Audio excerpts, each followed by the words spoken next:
होनहार बीरवान के हो चिकने पात। आज ये कहावत मुझे सच नजर आती है। जी हाँ, मैं बात कर रही हूँ एक ऐसे शख्सियत की जो आज लाखों स्टूडेंट्स को इंस्पायर कर रहे हैं। नमस्कार, मैं हूँ कोमल कशिश। स्वागत है आप सभी का वी नेशन न्यूज में।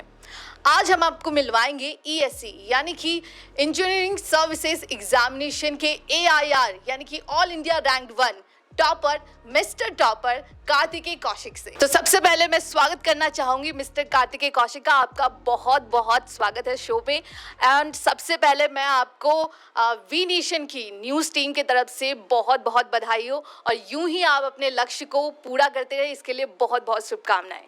Thank you so much. मेरा पहला सवाल ये होगा कि अपनी मेहनत को इस तरह रंग लाते देखकर आपको कैसा लग रहा है?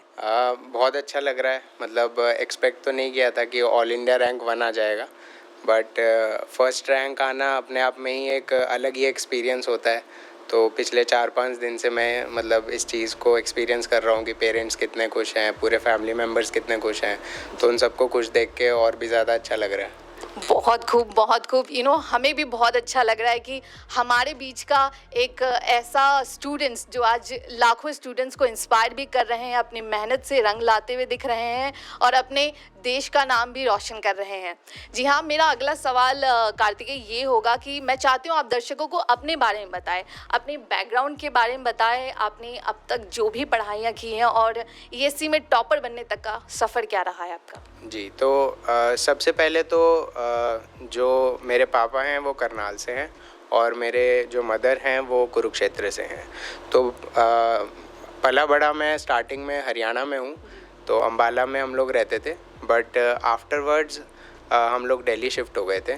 तो मेरी जितनी भी हायर स्कूलिंग है वो सब दिल्ली में ही हुई है आफ्टर 6th स्टैंडर्ड। और उसके बाद 11th और 12th स्टैंडर्ड में मैंने IIT JEE के लिए कोचिंग भी ली थी और मेरा एडमिशन IIT रुड़की में हुआ था। उसके बाद वहाँ पर सिविल इंजीनियरिंग में मैंने एडमिशन लिया, 4 साल पढ़ाई की, तो काफ़ी इंटरेस्ट आया मुझे उस सब्जेक्ट के अंदर। और तब मैंने डिसाइड किया कि मैं इंजीनियरिंग सर्विसेज एग्ज़ामिनेशन जो है उसके लिए अपेयर करूँगा। मेरे जो पेरेंट्स थे वो भी यही चाहते थे कि हमारे जो फैमिली में है एक ऐसा बच्चा हो। हमारे जो नानू हैं, नानी जी हैं, वो भी यही चाहते थे। तो उनका सपना पूरा हो गया आज, तो बहुत अच्छा लग रहा है। मतलब बहुत खूब। कार्तिकेय, मेरा एक सवाल था कि आपका, मुझे पता चला है कि आपका गोल IAS बनना है, क्या ये सच है? हाँ जी, बिल्कुल। ठीक है, तो आपका इनका गोल बनना IAS है, बट आपने पहले ESE पहले क्यों चुनाव करी? क्योंकि आप इंजीनियरिंग बैकग्राउंड से थे या क्या रीज़न रहा? जी, रीज़न बेसिकली ये था कि जब मैं कॉलेज में गया तो स्टार्टिंग में मेरा एम सिविल सर्विसेज के लिए प्रिपेयर करना ही था। बट मैंने ये देखा कि सिविल सर्विसेज एग्ज़ामिनेशन में बहुत सारे ऑप्शनल्स होते हैं और उनमें से कुछ ऑप्शनल इंजीनियरिंग सब्जेक्ट्स भी होते हैं। तो सिविल इंजीनियरिंग वहाँ पर ऑप्शनल था। तो मैंने सोचा कि जब मुझे civil engineering as a optional prepare करना ही है तो वाई नॉट मैं पहले इंजीनियरिंग सर्विसेज के लिए प्रिपेयर करूं, अपना ऑप्शनल अच्छे से प्रिपेयर कर लूं और उसके बाद मैं उस तरफ बढ़ूंगा। तो यही बेसिक रीज़न था। ग्रेट। जैसे कि मैं अपने जो स्टूडेंट्स दर्शक हैं उनके लिए मैं आपसे एक सवाल पूछना चाहूँगी। जो सब्जेक्ट्स होते हैं, डिफरेंट तरह के सब्जेक्ट्स होते हैं, तो उनको टाइम अलॉट किस तरह से किया आपने? क्या अपने हिसाब से करना चाहिए या फिर कुछ ऐसा पैटर्न है अब सब्जेक्ट टाइम अलॉटेशन का? जी, एक्चुअली टाइम शेड्यूल जो प्रिपरेशन होता है और जो रिवीजन शेड्यूल होता है वो बहुत ज़्यादा इम्पॉर्टेंट होता है इस एग्ज़ाम में सक्सेसफुल होने के लिए। तो मेरा ये सेकंड अटेम्प्ट था जिसके अंदर मैंने ये सफलता पाई है। तो जो फर्स्ट अटेम्प्ट था मेरा, उसके अंदर मैंने कुछ मिस्टेक्स की थी। उसके अंदर मैंने जो मॉक टेस्ट्स होते हैं जो हम लोग किसी भी कोचिंग इंस्टीट्यूट से ले सकते हैं, उनके ऊपर मैंने ज़्यादा फोकस नहीं किया था। मेरी प्रैक्टिस पार्ट कम थी और मैं रिवीजन बहुत ज़्यादा करता था। तो मैं ये कहूँगा कि इस एग्ज़ामिनेशन में सक्सेसफुल होने के लिए आपको रिवीजन तो करनी ही करनी है। एक प्रॉपर टाइम शेड्यूल बनाना है। दिन में इट विल बी बेटर अगर आप लोग 2 से 3 सब्जेक्ट्स डेली पढ़ पाते हैं थोड़ा थोड़ा। और आपको प्रैक्टिस बहुत ज़्यादा करनी है। जितनी ज़्यादा आप प्रैक्टिस करेंगे उतने ज़्यादा आप कॉन्फिडेंस से एग्ज़ाम्स में अपीयर हो पाएंगे। तो आपने सुना होगा कि जितना प्रैक्टिस होगा उतनी ही ज़्यादा आपकी मेहनत रंग लाएगी। तो अगला सवाल मेरा ये होगा कि मैं ज़रूर जानना चाहूँगी कि इस सफलता को पाने के लिए जो आपका डेली रूटीन रहा है वो किस तरह का रहा है? क्या वो आपने दिन भर पढ़ाई में निकाल दिया, कैसा रहा है? ये बहुत एक एक्साइटेड क्वेश्चन है। जी, तो एक्चुअली क्या हुआ था कि जब मैं ग्रेजुएशन मैंने कंप्लीट किया अपना, तो उस समय पे मेरा प्रिपरेशन एकदम ज़ीरो था। तो मेरे पास अराउंड 6 to 7 मंथ्स थे प्रिपेयर करने के लिए। तो उन 6 to 7 मंथ्स में तो मतलब मैं पढ़ाई के अलावा और कुछ करता ही नहीं था। मतलब अराउंड 10 to 12 आवर्स डेली मुझे पढ़ना पड़ता था, क्योंकि इतना वास्ट सिलेबस होता है सिविल इंजीनियरिंग का कि आपको उन 4 सालों की प्रिपरेशन उन 6 महीनों में कंप्लीट करनी होती है। तो वो मेरे लिए बहुत ही डिफ़िकल्ट फेज़ था। लेकिन एक बार मैंने वहाँ पे अपना बेसिक्स और फंडामेंटल स्ट्रॉन्ग कर लिए, उसके बाद मुझे कभी भी डिफ़िकल्टी नहीं आई। आफ्टरवर्ड्स मतलब 6 to 8 आवर्स की पढ़ाई में भी मैं मैनेज कर लेता था और मुझे कोई भी प्रॉब्लम नहीं होती थी। बट एक बार आपको अपना फाउंडेशन और जो फंडामेंटल्स हैं उनको स्ट्रॉन्ग करने के लिए आपको बहुत ज़्यादा मेहनत करनी पड़ेगी, 6 से 8 महीना। बट उसके बाद आपकी लाइफ आसान हो जाएगी। आपकी रूटीन कैसी रही है? आप दिन भर का एक बता सकें? तो जैसे मैं जब कोचिंग में जाता था तो दिल्ली में ही कटवारिया सराय में कोचिंग इंस्टीट्यूट था। यहाँ से अराउंड 1.5 घंटा लगता है वहाँ पर पहुँचने में। तो मैं वहाँ पर जाता था। वहाँ पर मेरा 8:30 मॉर्निंग बैच था। 8:30 मॉर्निंग में मेरा क्लासेस जो हैं वो स्टार्ट होते थे और 2:30 इन द आफ्टरनून फिनिश होते थे। तो अराउंड 6 आवर्स की कोचिंग होती थी। 6 आवर्स की कोचिंग होने के बाद मैं घर आता था। घर आने के बाद मैं ये ज़रूर इंश्योर करता था कि जो भी मुझे पढ़ाया जा रहा है कोचिंग के अंदर ऑन अ पर्टिकुलर डे वो मैं रिवाइज़ ज़रूर करूँ। तो मैं उसका रिवीजन करता था। मैं प्रीवियस ईयर क्वेश्चंस जो हैं उनको सॉल्व करता था। तो ये मेरा डेली रूटीन रहता था। डेली अगर आप देखें तो 6 hours coaching plus 4 to 5 hours self study. तो ये मेरा डेली शेड्यूल रहता था। अच्छा कार्तिकेय, कभी ऐसा नहीं लगा आपको कि इतना रूटीन आपका बना हुआ, एक शेड्यूल बना पड़ा है, तो इनसे थोड़ा सा फ्री हो, थोड़ा सा फन टाइम लाए, थोड़ा एंजॉयमेंट का भी आपका ही मन करता होगा? जी, बिल्कुल बिल्कुल। क्योंकि कभी कभी क्या होता है कि जब आप बहुत ज़्यादा पढ़ते हैं तो कभी कभी बर्नआउट भी हो जाता है। बट मेरा ये प्लान था कि मुझे बस ये 6-7 महीने अच्छे से पढ़ना है।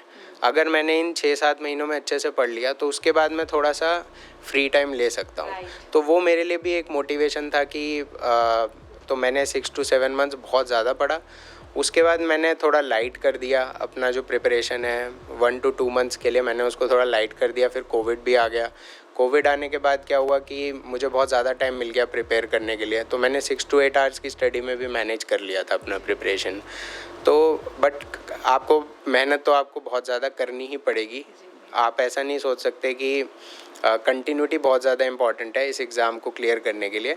आप भले ही 10 घंटे रोज़ ना पढ़ पाएँ बट आपको रोज़ पढ़ना चाहिए। भले ही आप 4 to 6 आवर्स की स्टडी करें बट आपको रोज़ स्टडी करते रहना है। आपको गैप नहीं देना अपनी स्टडीज़ में। तो कहीं ना कहीं अपने प्रिपरेशन के हिसाब से ही आपको अपना फन टाइम कितना देना है और कितना टाइम देना है, इस पे वो आपको डिसाइड करना है। तो मेरा अगला सवाल ये होगा कार्तिकेय कि इस दौरान में आपको इतनी सक्सेस मिली है, आप स्कूल के दौरान भी काफ़ी अच्छे रहे हैं आपके, तो कभी फेल्योर आपके लाइफ में आई है या फिर? अगर देखा जाए तो मतलब क्लास में भी अगर मैं स्कूल की बात करूं तो स्कूल में भी मैं हमेशा अपनी क्लास में टॉप पे ही रहता था। और कभी भी अगर मैं सेकंड में आ जाऊं तो मुझे फ़ील होता था कि बहुत बड़ी चीज़ कोई हो गई है। तो वो पता नहीं वो कॉम्पिटिटिवनेस जो है वो स्टार्टिंग से ही मेरे अंदर थी। बट जब मैं कॉलेज गया तो उसके बाद 4 साल में थोड़ा सा रिलैक्स हो गया। वहाँ पे कॉलेज में बहुत ज़्यादा मैं एक्स्ट्रा करिकुलर एक्टिविटीज़ में इन्वॉल्व हो गया। और उसके बाद फिर जब मैं अपना कोचिंग में आया, जब मैंने ये सोचा कि मुझे इस एग्ज़ाम के लिए अपीयर करना है, तो वापस से वो कॉम्पिटिटिव स्पिरिट जो है वो फिर वापस से आ गई। तो वो भी मुझे अच्छा लगता है, कंपटीशन में रहना मुझे अच्छा लगता है। क्योंकि जब लाइफ में एक एम होता है, एक पर्पस होता है, तो कभी कभी दिन कैसे निकल जाते हैं पता ही नहीं लगता। हाँ जी। तो इस दौरान आपका सपोर्ट सिस्टम कौन रहा है? तो सपोर्ट सिस्टम मेरी जो पूरी फैमिली है, मेरे पेरेंट्स हैं, मेरी सिस्टर है, तो वो मुझे बहुत रिलैक्स रखती थी, बहुत हंसाती थी। इसके अलावा रिसेंटली मेरे जो मामू जी हैं उनकी फैमिली भी शिफ्ट हुई है भीलवाड़ा से यहाँ पर, तो उनका भी काफ़ी सपोर्ट रहा। जब भी कोई स्टेज क्लियर हो जाता था, जैसे प्रिलिमिनरी हो गया, मेंस हो गया, तो वो जब क्लियर हो जाता था तो वो हमारे घर पे आ जाते थे और हम लोग इंजॉय करते थे एक दिन। तो उन चीज़ों से काफ़ी जो है मतलब मुझे रिलैक्स्ड फील होता था। और मतलब जो मेरे ग्रैंड पेरेंट्स हैं उनकी तो ये विश थी ही कि मतलब उनके फैमिली से कोई ऐसा ऑफिसर निकले, क्लास 1 ऑफिसर निकले, तो वो बहुत अच्छा लगा मुझे जब उनकी विश पूरी हो गई। ये तो कहीं ना कहीं आपकी फैमिली आपके सपोर्ट सिस्टम बन कर रहे हैं। तो अच्छा कार्तिकेय, ऐसा होता है कि इस दौरान में एक तरह से जो पीयर ग्रुप होती हैं, हर किसी का एक दोस्तों का ग्रुप होता है, तो आपको ऐसा लगा कि आप दोस्तों से दूर हो गए, उनको टाइम नहीं दे पा रहे हैं, तो ऐसे में क्या कहेंगे? जी, क्योंकि मुझे भी ऐसा कभी-कभी फ़ील होता था कि मैं अपने फ्रेंड्स के कभी-कभी फ़ोन नहीं उठा पाता था, तो मुझे लगता था कि उन्हें भी अच्छा नहीं लगता होगा जब मैं ऐसा करता हूँ। बट मैंने रियलाइज़ किया कि मतलब इन द एंड सब कुछ ठीक हो जाता है। अगर आपके रिज़ल्ट्स आपके फ़ेवर में हैं तो आप थोड़ा बहुत उनको, क्योंकि आपके अगर फ्रेंड्स अच्छे हैं तो वो समझ जाएंगे कि आप क्यों उनसे कनेक्ट नहीं कर पाए कुछ पीरियड ऑफ टाइम तक। बट आई थिंक बाद में आप लोग उस चीज़ को कवर अप कर सकते हैं। एक बार आपका करियर बन जाए तो उसके बाद आप उस पर फोकस कर सकते हैं। बिल्कुल। इस दौरान आपका कोई आइडियल रहा हो बचपन से, जिसको फॉलो करके आप कुछ मान करके यहाँ तक बन के आ रहे हो? एज सच मतलब मेरा कोई आइडियल नहीं रहा, बट ये ज़रूर था कि मेरे पेरेंट्स ने जो भी मुझे गाइडेंस दी स्टार्टिंग से, अगर मैं बात करूं तो IIT JEE की प्रिपरेशन भी मेरे पेरेंट्स ने मुझे रेकमेंड किया कि आपका जो फिज़िक्स, केमिस्ट्री और मैथमेटिक्स जैसे सब्जेक्ट्स हैं वो आपके काफ़ी स्ट्रॉन्ग है, तो आपको IIT JEE की प्रिपरेशन करनी चाहिए। और फिर जब सिविल सर्विसेज और इंजीनियरिंग सर्विसेज की बात आई तो भी मेरे पेरेंट्स ने ही मुझे गाइड किया। तो आई थिंक मतलब वही मेरे आइडल हैं, उन्हीं के जो गाइडेंस है उसको फॉलो करके मैं आज यहाँ तक पहुँचा हूँ। तो कहीं ना कहीं इनके पेरेंट्स ने इनका साथ दिया है और इनको इस मुकाम हासिल करने में इनकी मदद करी है। तो मेरा आखिरी सवाल ये होगा कि जो एस्पायर्ड स्टूडेंट्स हैं, जो आज इसी लक्ष्य की ओर तैयारी में लगे जुटे हैं, तो उनके लिए आप क्या कहना चाहेंगे? उनके लिए मैं ये कहना चाहूँगा कि अगर आपका एम इंजीनियरिंग सर्विसेज एग्ज़ामिनेशन है तो आप स्टार्ट थोड़ा जल्दी कीजिए। मैंने स्टार्ट जो है वो ग्रेजुएशन के बाद किया था प्रिपेयर करना, लेकिन आप लोग जो है 3rd या 4th ईयर जो आपके कॉलेज का होता है उसमें भी आप स्टार्ट कर सकते हैं। दूसरा मेरा एडवाइस ये होगा कि आप लोग अपने फ्रेंड सर्कल को बहुत स्ट्रॉन्ग बनाइए। जो भी आप अपने बैचमेट्स को सर्च कीजिए कि आपके सिमिलर एम वाले बैचमेट्स कौन से हैं जिनको इन कॉम्पिटिटिव एग्जामिनेशंस के लिए प्रिपेयर करना है, और आप उनके साथ बैठ के प्रिपरेशन कीजिए, कॉलेज में, लाइब्रेरी में, कहीं भी। उससे क्या होता है कि एक कॉम्पिटिटिव स्पिरिट भी आ जाता है विद इन अ ग्रुप, और आपके जो डाउट्स वगैरह होते हैं वो आप ओपनली डिस्कस कर सकते हैं उन लोगों के साथ। तो एक स्ट्रॉन्ग ग्रुप अगर आप बना लेंगे अपना कॉलेज में ही, तो वो भी आपको बहुत हेल्प करेगा। तो कहीं ना कहीं ये कंपनी अच्छी बनाओ। हाँ जी जी, बहुत खूब। आपसे बात करके सच में बहुत इंस्पायर हुई मैं, और मुझे लगता है जो हमारे दर्शक देख रहे हैं वो भी बहुत इंस्पायर होंगे आपकी बातों से। तो अंत में मैं आपको वी नेशन न्यूज़ की टीम की तरफ से बहुत बहुत धन्यवाद देना चाहूँगी, और बधाइयों के साथ साथ आपके जो भी लक्ष्य हैं उनके लिए बहुत बहुत शुभकामनाएँ। Thank you so much. हम बात करेंगे उनकी फैमिली से और जानेंगे कितने खुश है वो और क्या है उनका राज यहाँ तक पहुँचाने में, क्या सपोर्ट सिस्टम बनाया है उन्होंने, क्या बेटे को उन्होंने किस तरह से तैयार किया है, ये सब कुछ हम जानेंगे। तो आइए बात करते हैं। सबसे पहले मैं मॉम से बात करना चाहूँगी। जी, अपना नाम बताएं। अनीता कौशिक। अनीता कौशिक। अनीता जी, आप मुझे ये बताएं आपको कितना खुशी हो रहा है? शब्दों में बयान नहीं हो सकता। जी, मैं बिल्कुल समझ सकती हूँ। और क्या कहना चाहेंगे? आपका बेटा अगला IAS बनने की तैयारी में लगा पड़ा है। वैसे मेरी तो सारी इच्छा पूरी हो गई, बट इसका नेक्स्ट एम है तो ये करे उसको, और हमारी ब्लेसिंग्स और सपोर्ट सब कुछ इसके साथ है। बहुत खूब, बहुत खूब। और इसके साथ ही कौशिक के पापा भी हमारे साथ बैठे हैं। जी, पहले अपना नाम बताएं। मेरा नाम राजेश कौशिक है। राजेश जी, आप बताएं आपको कैसा लग रहा है? एक बाप के लिए उसके बेटे का इस तरह नाम रोशन करना बहुत बड़ी बात होती है। आपकी बेटी ने ऑलरेडी वो कर दिखाया और शायद आगे भी करे। क्या कहना चाहेंगे? कार्तिक स्टार्टिंग से ही बहुत ही अच्छा ब्रिलियंट चाइल्ड रहा है सिंस जब से इसकी स्कूलिंग स्टार्ट हुई है। आर्मी स्कूल अम्बाला कैंट से, उसके बाद डीएवी स्कूल दिल्ली में पढ़ के, और देन आईआईटी, और अब उसने जो ये मतलब कहना चाहिए कि मार्क जो सेटअप किया है इंडिया में। अभी मैं इसका मार्क्स भी देख रहा था, 908 इसने सिक्योर किया है, और पिछले कई सालों में किसी बच्चे ने इतना हाईएस्ट रैंक नहीं लिया है। तो it is a remarkable I can say कि इवेंट है। और मेरी तरफ से कार्तिक को बहुत बहुत शुभकामनाएं भी हैं। और अगला इसका टारगेट सिविल सर्विसेज का है, तो मुझे उम्मीद है पूरी कि वो वहाँ पर भी बहुत अच्छे नंबर लेके सफल होगा। बहुत खूब। तो इसके बाद हम बात करेंगे कार्तिकेय के मामा जी से। क्या कहेंगे आप, अपने भतीजे को इस तरह से आगे बढ़ते हुए देखकर कैसा लग रहा है? मेरा नाम नरेश शर्मा है। सबसे पहले मैं आपको और वी नेशन न्यूज़ टीम को बधाई देना चाहूँगा और धन्यवाद देना चाहूँगा कि आपके इनिशिएटिव के लिए, क्योंकि जो सो कॉल्ड न्यूज़ चैनल हैं वो नेगेटिव चीज़ें बहुत डेमोस्ट्रेट करते हैं, लेकिन पॉजिटिव चीज़ आप कवर कर रहे हैं, उसके लिए आपको ढेर सारी बधाई और ढेर सारा धन्यवाद। शुक्रिया। और कार्तिक के बारे में मैं क्या कहूँ कि शब्दों में बयान नहीं कर सकता। और मेरे जो फादर हैं उनका एक सपना था कि हमारी फैमिली से कोई डायरेक्ट क्लास 1 ऑफिसर बने, और उसने वो पूरा करके दिखाया है। और मैं इसका ताहे ज़िंदगी जो है शुक्रिया अदा करूँगा, और आगे की भविष्य की जो है ना शुभकामनाएं देना चाहूँगा कि वो इंडियन सिविल सर्विसेज में भी टॉप रैंक हासिल करें। बहुत खूब। तो कहीं ना कहीं मामा जी विश कर रहे हैं कि इस तरह से वो आगे बढ़ते हैं। अब हम बात करेंगे कार्तिकेय के बहनों से। सबसे पहले आप दोनों अपना नाम बताएं। I am Arushi Sharma. I am Aastha Kaushik. आप दोनों को कैसा लग रहा है अपने भाई को इस मुकाम तक पहुंचने में? और इस वक्त आप लोग स्कूल में हो, कॉलेजेस में हो?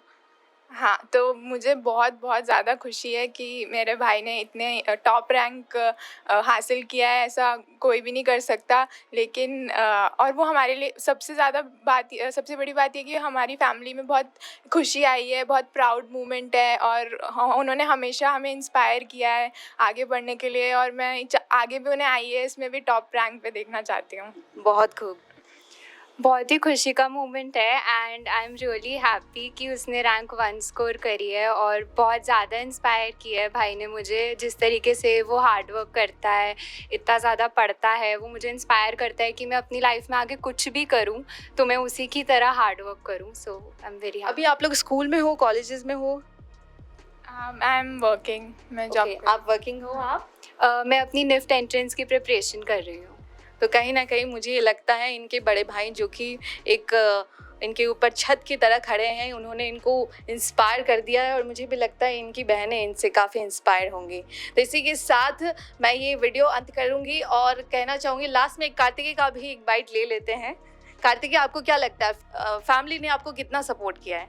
जी, तो अभी आप देख ही सकते हैं कि कितना ज़्यादा सपोर्ट करते हैं सब लोग। तो हमेशा मुझे मोटिवेट करते हैं, और कभी भी किसी भी सिचुएशन में मैं अगर फंसता हूँ तो सबसे पहले मैं इन्हीं सबसे गाइडेंस लेता हूँ कि मुझे क्या करना चाहिए। तो उनका बहुत बड़ा रोल रहा है इस जर्नी में। बहुत खूब। और कहीं ना कहीं हर किसी के मुकाम को हासिल करने में फैमिली एक बहुत बड़ी पार्ट होती है। तो इसके साथ ही मैं वीडियो अंत करती हूँ, और आप सभी को धन्यवाद करते हुए मैं ये कहना चाहूँगी वी नेशन न्यूज़ की तरफ से आपको और आपके पूरे परिवार को बहुत बहुत बधाइयाँ और शुभकामनाएं।